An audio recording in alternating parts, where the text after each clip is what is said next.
Hello and welcome to This Sustainable Life's Business Plan. This is Joshua Spodek. Let me jump right in.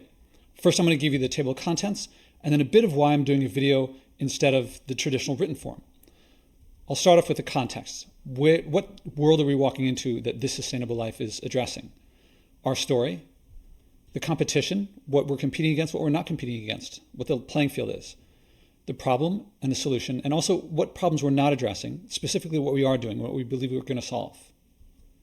Our strategy, the team, the project, and the use of funds, the specific things that we're going to do, and then our offer.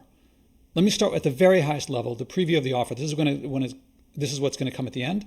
But we believe that we are doing essential, effective work that no one else is. This works, and we're going to show how it works on one of the most important issues of our species. We are a team of experienced, connected, dedicated professionals. So far, we're volunteering, and we've reached the limit of what we can do as volunteers. It's time really to dedicate ourselves to this project or these projects. We've grown, and we see tremendous opportunity to reach more people more effectively, including, this is what the main use of funds will be, through a TV series, which we believe can make a very big difference. There's a message that has to get out there. We are seeking about $200,000 in tax-deductible funds. We have a nonprofit through the development stage of the TV show, as well as the other projects we'll be doing at the same time. And then when we begin production, it will be about a couple $1 million. We hope that you will support us however you can. Let's jump into the context. I'm going to start with a few stories, a couple different ways. The first story is about elk. I have a friend, Kevin, who moved out to a home in Idaho. It was the first time he ever saw elk. One time he was sitting at a neighbor's place, and the neighbor lived out there for a long time, was a hunter. Some elk were off in the distance, and the hunter said to Kevin, "In that group of elk over there, about how many do you see?" And Kevin said, "Oh, about 100.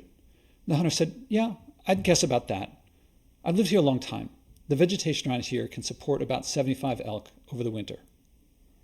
Kevin said, "I guess that means over the winter about 25 of the elk are going to die." The hunter said, "No. Over the winter, 25 are going to live." This took me a second to process, and Kevin explained to me, the elk don't look at the vegetation, figure out how many of them can live, and say to 25, "Hey, take one for the team and just die." No, they all eat, and soon enough, there's enough for 74 over the winter, but there's still 100 of them. Later, there's enough for 73 over the winter, but there's still 100 of them. And by the time February, March come around, the ones that are left are emaciated and barely make it, and something like 25 of them make it. So it's a ratio of, even though there's enough for 75 at the beginning, 25% make it. It could be that the hunter has some personal interest here, a bias, to say, I'm not culling 25 when I hunt a few, I'm saving 50. That could be, but I believe him. Now, as I process that, I work with people a lot more than I work with elk. And I said to Kevin, ask the hunter next time you see him, what happens if humans have 25% too little resources for us? Because of the many differences between elk and human, I'll tell you a couple big ones. One of them is that elk don't have machine guns, they don't have nuclear weapons, they don't have maps with lines that if you cross it, it's an act of war, and the whole groups will go against whole other groups. So it's possible, I don't know the exact numbers, but it's possible that maybe it's more of a 90-10 split with humans because of our weapons and so forth. That maybe if there's 10% too little resources or too few resources, that we'll end up with 10% of the population at the end. There's another difference between humans and elk, that as far as I can tell, they can't predict the future. And as far as I can tell, they don't have empathy and compassion that we do. So I can also see that we could foresee these problems happening and do something about it. Now that's one way of telling the story about elk. Here's another way of telling the same story. Limits to Growth is a book that I found very useful in understanding our interaction with our environment. Here are some graphs in the book talking about carrying capacity versus population, which is kind of what he was talking about. If our population keeps going up and up and up, as it is, and our carrying capacity keeps going up, no problem.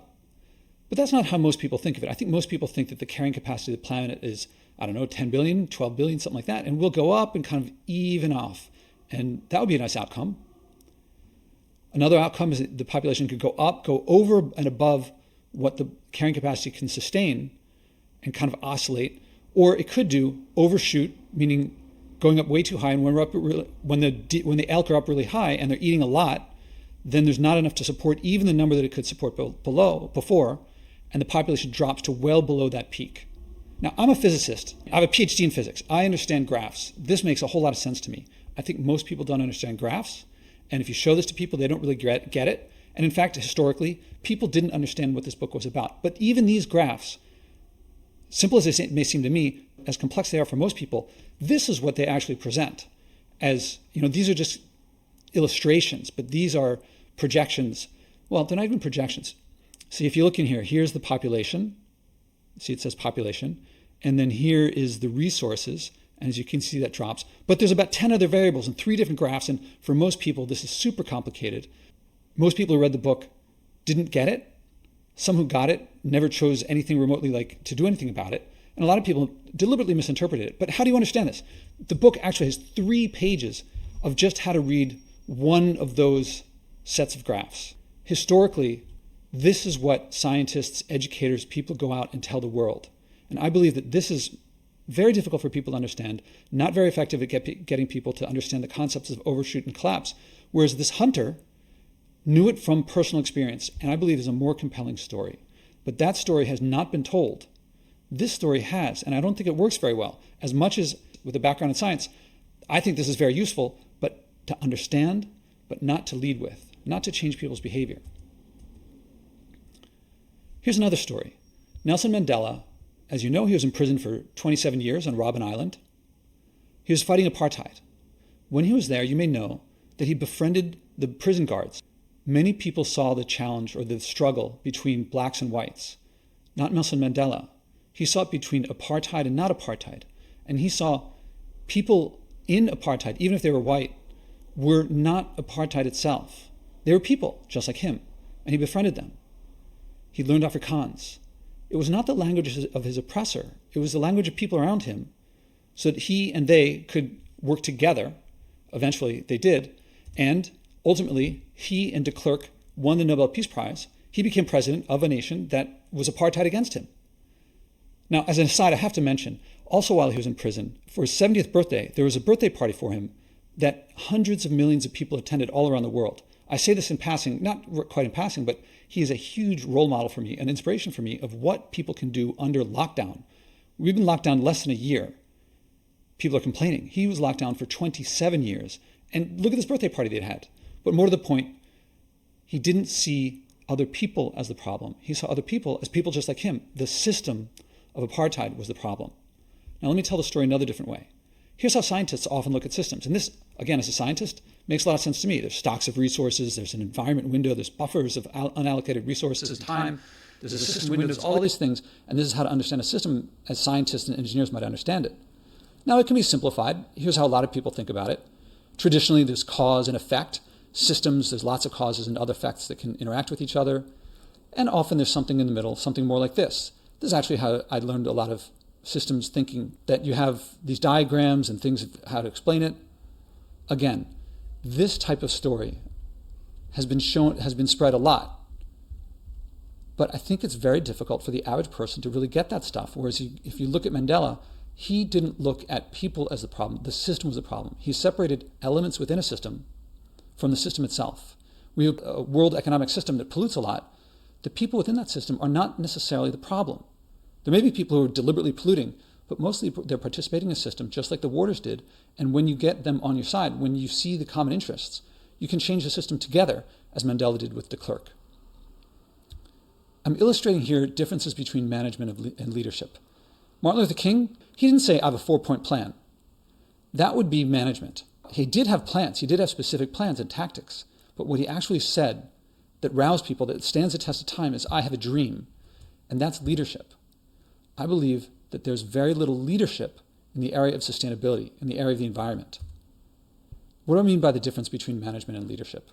I'm going to go through a couple different differences. There's a lot of overlap, but let's look at some of the differences.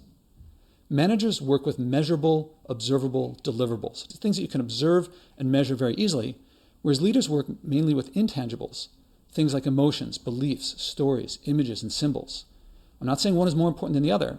I'm not saying one is less important than the other. They're both very important, but they're complementary skills and areas of influencing people. The goal of a manager is to get compliance. A very effective manager, people will comply with that management. A leader inspires. Managers work in the system. They make it more efficient. Leaders work on a system. They can change it. Again, if you want to change a system, you need both of these things, not just one. The role of a manager is to motivate, to work with incentives. Often you call it carrots and sticks. If you do it, I'll pay you. If you don't, I'll fire you. Leaders work, they help others to do what they already want, but haven't figured out how. If people know how to do what the project that they want to do, they don't need a leader necessarily, but a leader helps them. It may help an individual figure out what they really want. It may help a group work together. The skills of a manager: analysis, planning, record keeping, organization, very important. Of a leader, it's vision, listening, support.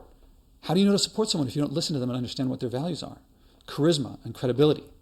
Complementary skills, oftentimes one person has them, both sets. Sometimes you need a team of people, some having one, some having the other.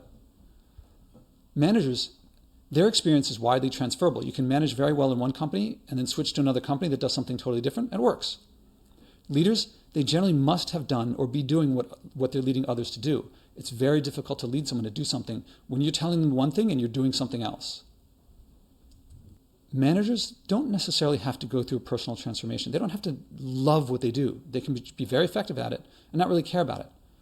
Leaders, it's almost necessary that they go through some sort of personal transformation, that what they do, they deeply care about. It doesn't have to be crucible. That's what it says here. It doesn't have to be crucible, but it often is. There's often some sort of revelatory experience where they feel like, I must do this. Now that I see what's going on, now that I see this pollution in this other part of the world that's a result of a system that I'm in, I must work on it. I must change this. Everyone knows our environmental problems. These things don't happen on their own. I don't have to go through. You've read the headlines. I don't have to talk to you about carbon dioxide and mercury and plastic. You've read the headlines. It's front page news, and it has been for decades. These things don't happen on their own. Carbon dioxide doesn't have volition. It doesn't do its own thing. It responds to us. Plastic doesn't have a mind of its own. These things result from our behavior, and our behavior results from stories, beliefs, culture. Changing culture requires leadership and management, both. But we've mostly seen only management, not people working on the system, but people working within the system. That's what efficiency is. Recycling doesn't change a system. It just makes a system more efficient. To change a system requires leadership and management. Now, if you have leadership without management, it's dreamers. People who talk big, nothing ever happens. Management without leadership, you might get a bureaucracy that's very effective. I mean, if I want a driver's license, I go to the DMV. I don't want the DMV doing crazy system-changing things. I want them getting me a driver's license. Management without leadership, you get a bureaucracy. Both of them together, you can get things done. Now I want to illustrate what's missing from sustainability. There's management and there's leadership, and there's areas of sustainability, and there's other fields. So let's look at other fields in management. There are many people, most people work in this area if they manage someone. They work in some area that's not really affecting the environment, and they don't really change systems. They don't really work on what leaders do. Now, in the area of leadership, there are some great historical leaders. You can name many of them, but in various different fields. There's politics, arts, sport, civil rights, business, the military, culture, medicine. I can name many different fields. And so you know great historical leaders, and we learn from them, and hopefully we become better as a society for them. Now, in the area of sustainability, there are a few managers, people who are trying to get us to be more efficient, for example, Al Gore, Leonardo DiCaprio, and countless scientists, educators, journalists, politicians, lots of other people. Now, in the area of leadership and sustainability, Greta Thunberg, I believe she's leading in some way. She's young and she's calling for people to panic, which is not exactly leading. She's very young. I believe that by the time she's my age, she's going to be far more of the leader than I've ever been. I hope. She's voicing things that people dreamt of voicing and getting that heard. Is she leading people? Maybe. Michai Viravaidya, I'll talk about him in a little bit. Anybody else? Can you think of people who are leaders in the area of the environment? People are really changing things, especially on a national or global scale. It's pretty thin picking, if anyone. That presents an opportunity. This is the sustainable competitive advantage that's going to drive this sustainable life, this project that I'm talking to you about. The thing is that there's a huge leadership gap, and there's a huge leadership demand. People want to act, very few want to act first. They want someone to show them the way. They want a vision so that what they do isn't hopeless, isn't futile. And the opportunity, what we at This Sustainable Life believe is the opportunity is to bring great leadership to sustainability. There are great leaders historical. We're not learning from them in the area of leadership. We're talking about a lot of graphs and facts and figures and doom and gloom. but not stories and images and so forth. And what's the role that we do? Is to support the sustainability managers. And we hope that they're very successful, and we want to make them more successful. We want to get them votes. We want to support sustainability managers. Now, with that context, I want to go and tell a few more stories. The guy in the middle there, he's got a hula hoop around him. His name is Dennis Meadows. He's one of the authors of Limits to Growth. He's teaching or doing a session. This is on YouTube. You can download this. Ask me for the link and I'll send it to you. And he's doing a corporate presentation on systems thinking. So he gets 5 people up from the audience. And that hula hoop there, he said, I'm not sure if you can see me in the video, but he says, put out your fingers. And he puts a hula hoop on everyone's fingers and says, you can't hold it. You can only support it from below. And when he says go, the goal is to lower the hula hoop to the floor as fast as possible. But he says, if anyone moves their hand too fast so that their finger comes out of contact with the hula hoop, he will chastise that person and say, you messed up. You messed up bad. You're wrong and you're bad. And he's going to raise the hula hoop back up again. Then everyone has to start again and lower it again. And the goal again is to get it to the ground as fast as possible. But if anyone moves too fast, he'll chastise them and start all over again. Now, there are many, many differences between a global economic system and hula hoops. But I'll say 2 things that ring true in this for me. One is that we can lower the amount that we pollute, but it's very difficult for us to undo the amount that we pollute. So if you think of greenhouse gas emissions, we can plant a tree, but on the scale of what we put out, that's very little. So basically, we can lower how much we put out, but we can't actually take anything out of the atmosphere. It just has to happen on natural timescales. So that's why you can only hold it from below, not grasp it from above. Also, I can tell you, you might know about me, I'm in my 5th year of not flying. I take over a year to fill up 1 load of garbage. And some people say, Josh, you're so extreme. What you do, no one else can do that sort of thing. What you do, it's too hard. It's too out there. It's too extreme. So there, you get chastised if you go ahead of the pack too much. So before Dennis says go, he says to the audience, and I'm going to ask you, I can't hear you, but think about it. What do you think will happen when he says go?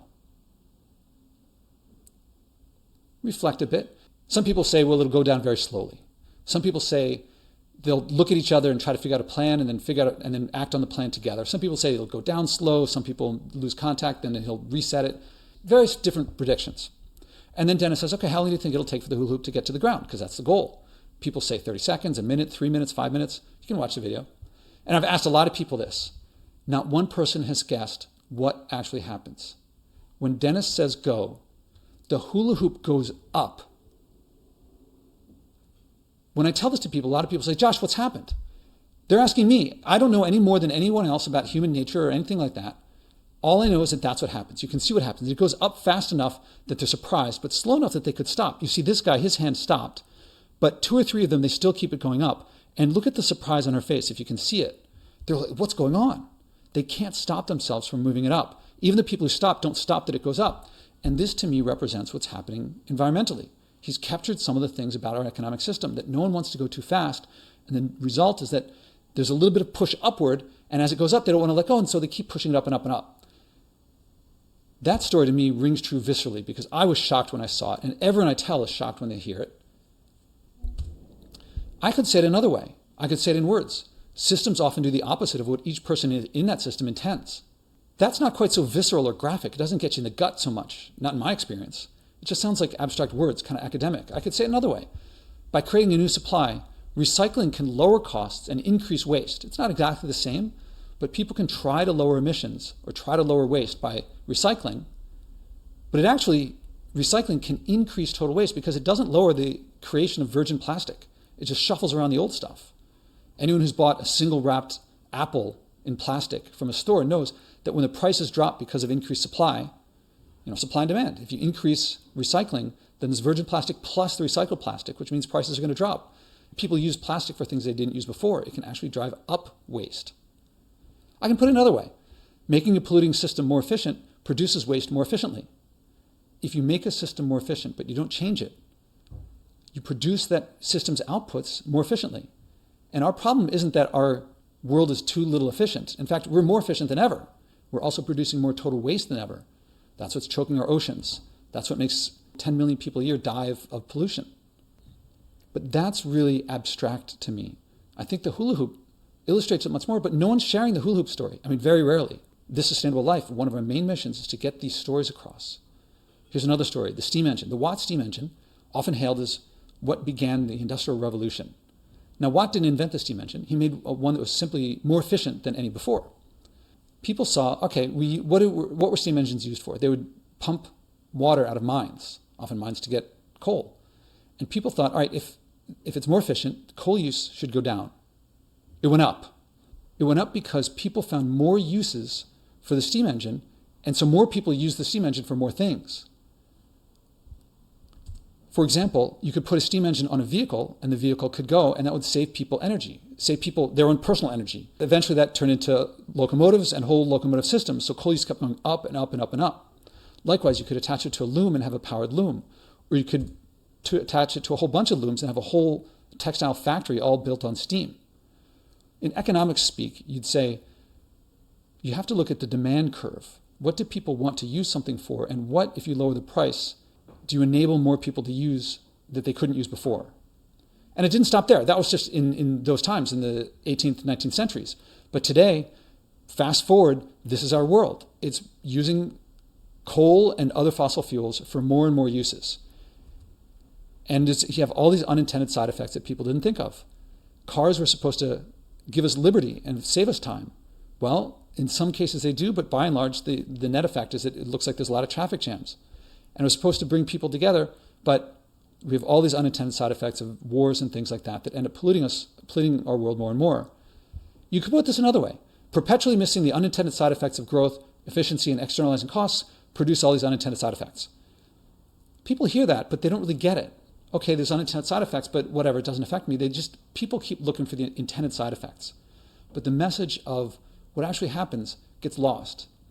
And I believe that is a leadership story, a set of images that right now are not in people's minds. Here's another story. Hawaii.